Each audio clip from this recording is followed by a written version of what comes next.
오늘은요, 주님은 나의 목자라는 제목으로 함께 말씀을 나누고자 합니다. 오늘 말씀은 우리가 너무나 친숙한 시편이죠. 많은 분들이 외우기도 하는 시편입니다. 이 시편 23편에 사투리 버전이 있다는 것을 여러분들 다 아실 거예요. 경상도 버전도 있고 평안도 버전도 있고 전라도 버전이 있는데요. 제가 충청도 사람인데 한번 이 경상도 버전과 또 이 평안도 버전을 한번 해보려고 합니다. 제 전라도 버전은 잘 못하겠더라고요. 이 경상도 버전은요, 약간 한 톤을 좀 높여야 돼요. 마, 여호와가 내 목자 아이가 내 삼아 답답할게 눈꽃 맨치도 없대.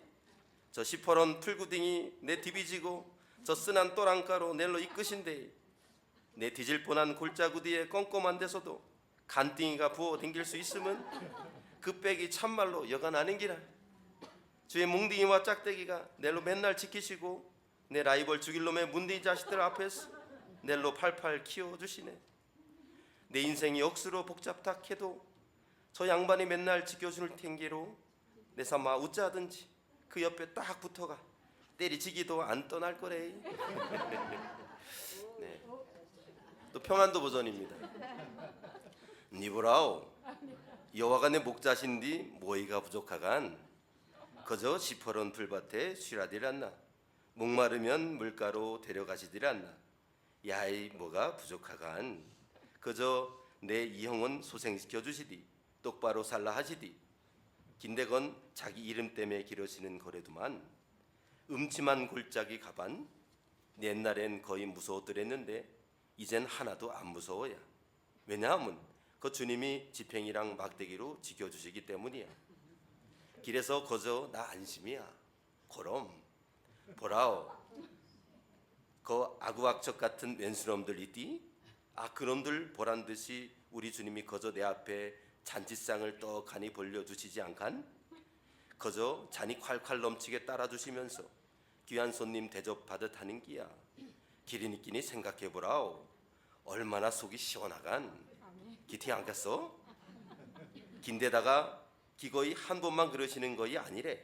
거저 한평생 내 편이라는 거야.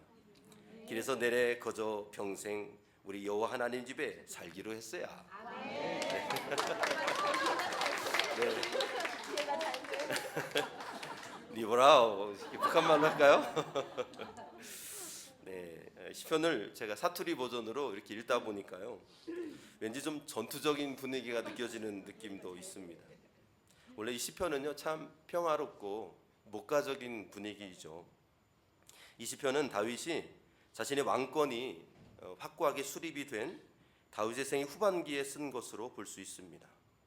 다윗은요 자신의 생애를 돌아보니까 주님이 자신의 목자가 되어 주셔서 많은 어려움과 힘든 일도 많았지만 부족함이 없는 삶이었음을 고백하고 있는 것입니다. 그래서요 다윗은 여호와는 나의 목자시니 내가 부족함이 없으리로다 라고 고백하고 있습니다. 다윗의 이 고백은요 오늘의 시편의 주제이면서 우리에게 귀한 교훈을 줍니다. 우리가 인생을 살아가면서 주님이 나의 목자가 되어 주신다는 것이 그렇게 큰 힘이 되고 그것으로 부족함이 없는 참 만족의 삶을 살 수 있기 때문입니다. 오늘 본문 1절 말씀인데요, 같이 함께 한 목소리로 읽겠습니다. 여호와는 나의 목자시니 내게 부족함이 없으리로다. 아멘. 여기서 여호와는 나의 목자시니라고 하는 표현은 하나님에 대한 친밀함의 표현입니다. 그 당시 하나님을 목자에 비유한 것은요 다윗이 처음이라고 할 수 있습니다. 왜냐하면 그 당시 하나님은 장엄하신 분, 위대하신 분으로만 묘사되었기 때문이죠. 그렇게 크신 분이 천한 직업인 더러운 양들을 돌보는 목자의 이미지와는 맞지 않았던 것입니다. 그렇다면 어떻게 다윗은 하나님과 자신의 관계를 목자와 양에 비유할 수 있었을까요? 그것은 다윗이 양을 치는 목자였기 때문입니다. 다윗은 목자가 양을 어떻게 지키고 돌보고 인도하시는 것을 잘 알고 있었습니다. 그래서 다윗은 자신을 양에 비유하고 그 양을 지키고 인도하는 목자를 하나님이라 비유할 수 있었던 것입니다. 다윗은요 그 목자 되신 주님을 깨닫게 되니까 자신의 삶이 부족함이 없다라는 것을 깨닫게 되었습니다. 목자가 양을 인도하듯 목자 되신 주님께서 자신을 돌보시고 인도하시니 부족함이 없는 참 만족스러운 삶이었다라는 고백입니다. 저는요, 이 시편 23편을 종종 병상에 누워 계신 성도님들께 읽어드리고 기도해 드립니다. 그러면 참 큰 은혜가 되는 것을 경험합니다. 한 번은요, 제가 서울에 있을 때였습니다. 저희 장모님이 갑자기 어지러움증으로 쓰러지셔서 병원 응급실로 입원하신 적이 있었습니다. 저는 그때 놀라서 급하게 병원으로 달려갔습니다. 병원에 누워있는 장모님께 이 시편 23편을 조근조근 읽어드리고 잠깐 설명드린 후에 기도를 해드린 적이 있습니다. 그때 장모님은 그 말씀이 참 위로가 되고 힘이 되셨는지 눈물을 주르르 흘리셨던 기억이 있습니다. 그렇다면 여러분, 왜 이 시편 23편이 이렇게 우리에게 큰 힘이 되고 위로가 되는 것일까요? 그것은 바로 여호와는 나의 목자라고 하는 표현 때문입니다. 우리가 삶을 살아가다 보면 주님이 함께 하신다는 것을 잊고 살 때가 많이 있습니다. 주님이 멀리 계신 것 같이 느껴질 때가 있지요. 나 혼자 덩그러니 서 있는 느낌이 들 때가 있습니다. 그런데 그때 여호와는 나의 목자시니 라는 고백을 하는 순간, 아, 그래, 주님이 늘 나와 함께 계시지, 그리고 나를 돌봐주시고 지켜주시는 분이시지 라는 것을 깨닫게 되는 것입니다. 이것을 깨닫게 되는 순간 주체할 수 없는 감격과 눈물로 감사와 찬양을 하게 되는 것입니다. 그러면서 삶에서 부족함이 없는 참 만족을 누리게 됩니다. 이번 명절에 고향을 다녀오면서 휴게소에 들리게 되었습니다. 휴게소에 들려 화장실을 갔는데 한 남자분이 어린아이 것으로 보이는 패딩을 가슴에 안고 그렇게 서 있는 것이었어요.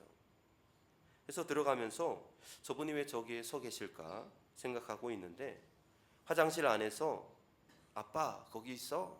라는 말이 들려왔습니다. 그러니까 아빠가 아빠 여기 있어, 걱정하지 마. 그런데 조금 있다가 아이가 또 말합니다. 아빠 거기 있어? 그래서 또 아빠는 여기 계속 있으니까 걱정하지 말라고 또 말을 합니다. 제가 이제 소변을 보고 나오게 되는데 그때 또 아이가 묻습니다. 아빠 거기 있어? 아빠는 너무 자주 물어보는 아이에게 화낼 만도 한데 아빠는 화를 내지 않고 그래 아빠 여기 있으니까 걱정하지 마, 그렇게 대답하는 것을 보았습니다.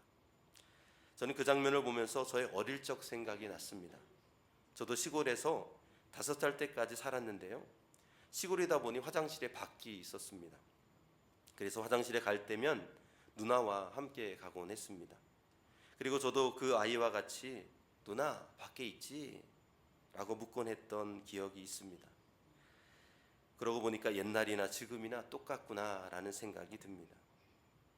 그런데요, 아이는 왜 아버지가 밖에 있다고 하는데도 아빠 거기 있느냐고 계속 묻고 있는 것일까요? 그 이유는 눈에 보이지 않기 때문입니다. 눈에 보이지 않기 때문에 불안한 것이죠. 그래서 연신 아빠를 부르는 것입니다. 저는 차로 돌아오면서 그 장면이 머릿속에서 계속 떠나지 않았습니다. 그리고 한 가지 귀한 깨달음을 얻게 되었어요. 우리 신앙인들도 믿음이 있다고 하지만 종종 불안한 마음이 들 때가 있지요. 그 이유는 하나님이 우리 눈에 보이지 않기 때문입니다. 분명 주님의 음성도 듣고 그 사랑도 경험하였는데, 그리고 결정적으로 성경을 통해 우리와 늘 함께 하신다고 거듭거듭 말씀하셨는데 정작 우리는 하나님이 눈에 보이지 않으니 불안한 것입니다. 그래서 화장실의 아이처럼 아버지를 연신 부리기라도 하면 좋은데 우리는 그마저 하지 못할 때가 많이 있다라고 하는 것이죠. 그리고 불안과 염려로 점철된 삶을 살아가는 것입니다. 여러분, 혹시 지금 여러분의 상황이 이러신가요? 어딘가 모르게 불안하고 그렇게 염려하고 있다고 느끼십니까?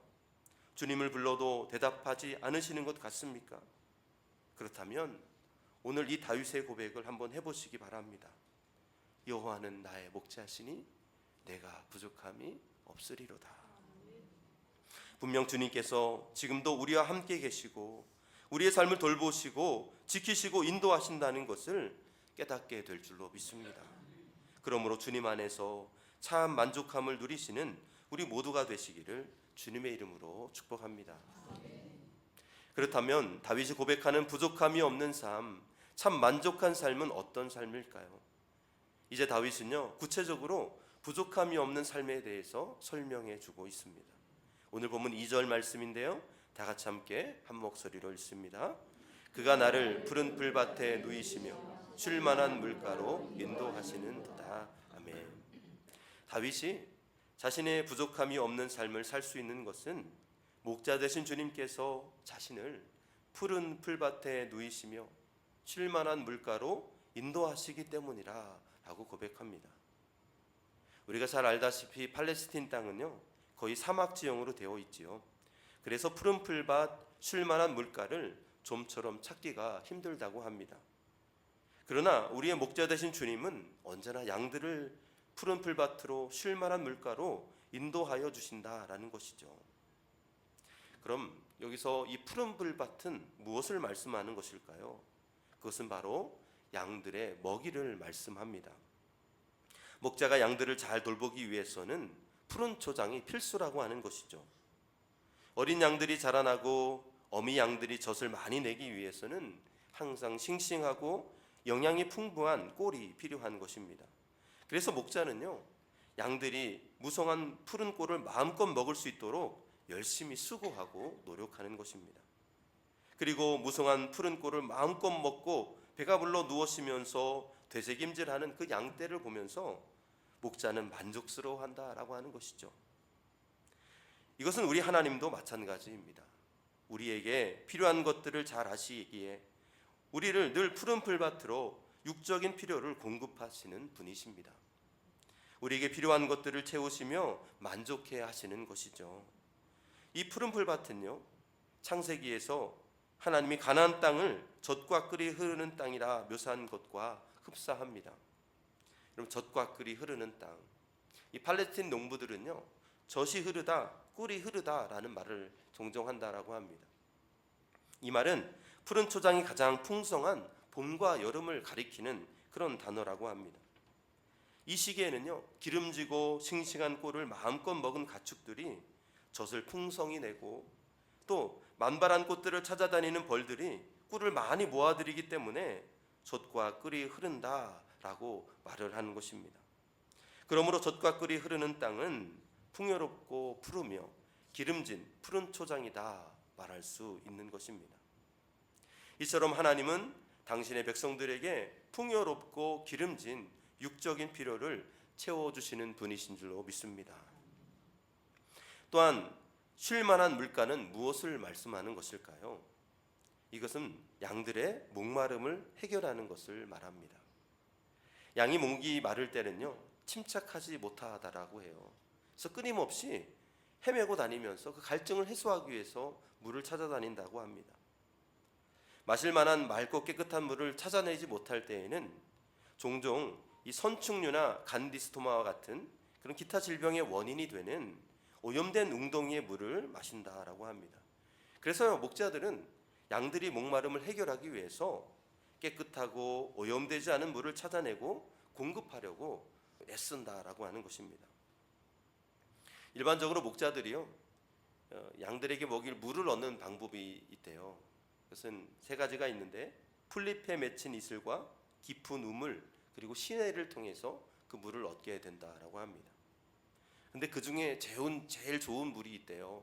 그 물은 바로 이른 아침 풀잎에 맺힌 이슬을 먹게 하는 것이라고 합니다. 이때 이슬은요, 맑고 깨끗하며 갈증을 해소하기에 충분한 양이라고 해요. 그래서 부지런한 목자는 매일 아침 일찍 이슬을 흠뻑 머금고 있는 풀잎을 섭취할 수 있도록 양들을 인도한다라는 것입니다. 이것을 통해서 우리가 깨닫게 되는 것이 있습니다. 우리의 목자 되신 주님께서도 우리에게 깨끗하고 오염되지 않은 물을 공급하시되 매일 아침 우리의 영혼이 맑을 때에 성령의 은혜로 촉촉히 적셔 주신다는 것입니다. 우리의 영적인 목마름을 해결하기 위해서 매일 이른 아침 주님과 교제의 시간을 갖는 것이 최고 좋은 방법이라는 것을 우리에게 일깨워 주는 것입니다. 우리는요, 새벽에 우리의 심령이 가장 맑아지지 않습니까? 그래서 그때 주님과 깊이 교제하고 말씀으로 내 심령을 채운다면 우리 영적 목마름이 해결되고 참 만족을 누리게 되는 줄로 믿습니다. 그렇다면 여러분, 저와 여러분은 어떻습니까? 영혼의 갈증을 무엇으로 해결하고 계신가요? 많은 사람들이 주님 안에서 영혼의 갈증을 해결하고 만족을 누리려고 하지 않습니다. 어떤 사람들은요, 지성을 추구함으로 만족하려고 해요. 그래서 막 책을 탐독을 하죠. 자기 건강이 나빠지는 것도 모르고 그렇게 책을 읽기에 빠져 있습니다. 또 어떤 사람들은 예술과 문화, 음악을 추구하고 만족을 얻고자 합니다. 또 어떤 사람은 육체적 활동을 통해 만족을 얻고자 하는 자들도 있고요. 또 어떤 사람은 여행을 하기도 하고 스포츠 활동에 열심을 내기도 합니다. 온갖 모험을 하거나 클럽 활동에 매진하기도 하죠. 취미 생활을 하거나 지역사회 활동에 참여하기도 합니다. 그래도 여전히 허탈하고 공허하고 내적 갈증은 채워지지 않는 것입니다. 선지자 예레미야는 이 점을 아주 적나라하게 우리에게 묘사해주고 있음을 보게 됩니다. 예레미야 2장 13절 말씀인데요, 같이 함께 읽습니다. 내 백성이 이 두 가지 악을 행하였나니 곧 생수의 근원되는 나를 버린 것과 스스로 웅덩이를 판 것인데 그것은 물을 저축지 못할 터진 웅덩이니라. 아멘. 여러분, 우리가 세상에서 만족을 얻고자 하는 것은 이 말씀과 같이 터진 웅덩이를 파는 것과 같다라고 하는 것입니다. 그것은 결코 만족함이 없는 삶을 말하는 것입니다. 사랑하는 성도 여러분, 세상적인 방법으로 영적인 목마름을 해결하거나 만족을 찾기 위해서 여기 기웃 저기 기웃거리지 마시기 바랍니다. 주님 안에 참 만족과 기쁨이 있음을 기억하시기 바랍니다. 그러므로 오늘 이 시간 목자 되신 주님을 만나시고 우리에게 육적인 필요가 채워지고 영적인 갈증이 해결받는 참 만족과 기쁨이 가득한 삶이 되시기를 주님의 이름으로 간절히 축복합니다. 오늘 보면 3절 말씀입니다. 같이 함께 3절 말씀 읽습니다.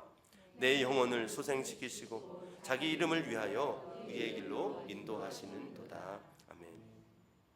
이 말씀은요, 우리가 푸른 풀밭과 쉴만한 물가로 인도함을 받아 참된 만족과 기쁨을 누리게 됨을 통하여서 나타나는 그 결과를 말하는 것입니다.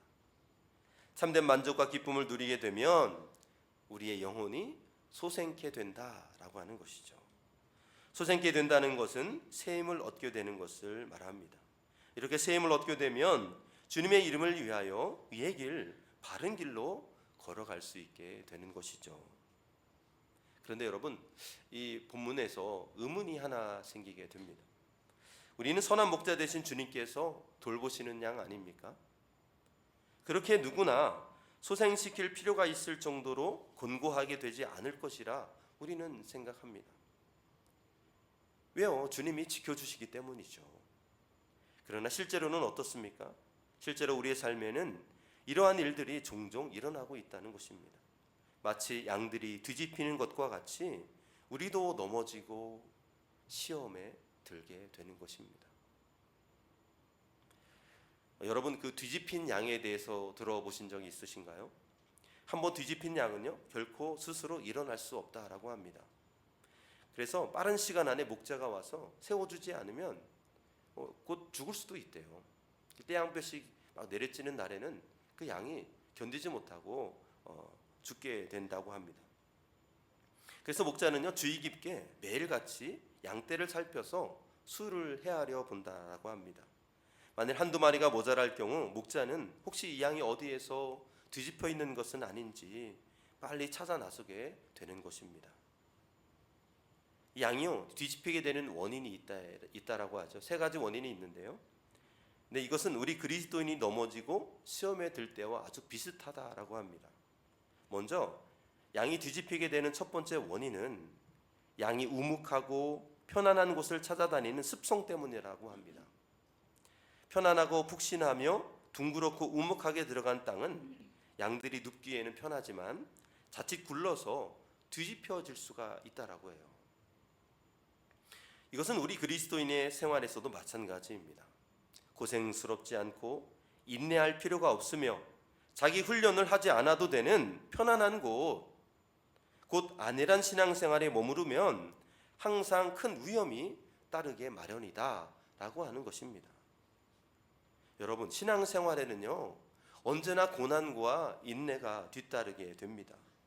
그래서 우리가 자신만의 유익을 추구하며 편안한 생활과 쉬운 길만을 찾게 되면 안일한 신앙생활에 머무르게 되고 넘어지기가 쉽다라는 것을 우리는 알아야 합니다. 그런 의미에서 이번에 우리 교회에서 실시하는 제자훈련이 있죠. 이제 2기 제자훈련을 모집하고 있는데, 이 제자훈련도 비록 조금 육신적으로 힘들 수 있지만 그 시간을 통해서 우리의 신앙이 견고하게 세워지며 주님 안에서 참 만족과 기쁨을 누리는 복된 신앙으로 자라가게 될 것입니다. 그러므로 여러분들 젊은 여성교회분들 또 젊은 남성교회분들 많이 신청해 주시기를 바랍니다. 두 번째로요, 양이 뒤집히게 되는 원인이 있어요. 바로 털이 많기 때문이라고 합니다. 털이 너무 많아지게 되면 주변의 진흙과 또 똥과 가시 달린 풀과 열매들이 둘러붙어서 몸이 무거워지게 되고 쉽게 뒤집힌다라고 합니다. 이것이 우리에게 주는 교훈이 있습니다. 우리의 삶이요 너무 방만해지게 되면 세상에 온갖 오염된 오물덩어리들이 우리 삶에 가득 차게 된다는 것이에요. 걱정과 근심, 소유와 집착에 얽매이게 되어서 넘어지게 되는 것입니다. 그래서 우리는요 늘 절제하며 근신하며 영적인 유익을 위해서 단순한 삶을 살아가야 하는 것입니다. 세 번째로 양이 뒤집히게 되는 원인은요 너무 살이 쪘을 때라고 합니다. 이 세 가지 이유 중에서요 가장 잘 넘어지고 뒤집혀지는 양이 있다면 바로 이 살이 찐 양이라고 해요. 여기서 살이 찐 양의 의미는 무엇일까요? 바로 사업이나 가정의 일이 잘 되어가고 있어서 자기는 번영하고 있고 이제 다 되었다라고 생각하는 사람을 말합니다. 스스로 자기 만족에 빠져 있는 상태를 말하는 것이죠. 이런 자들은요 하나님이 없이도 잘 살 수 있다고 생각하는 것입니다.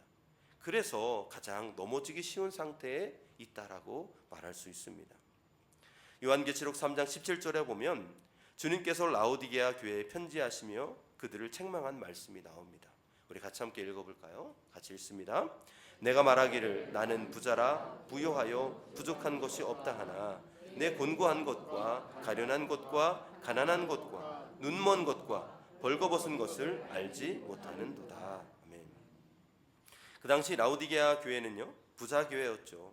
부족한 것이 없다라고 하였습니다. 그런데 실제로는 그들이 곤고하고 가련하며 가난하며 눈이 멀었고 벌거벗었다 그렇게 말씀하고 있는 것입니다. 여러분, 우리가 잊지 말아야 할 것은 물질적 성공이 영적 척도가 될 수 없습니다.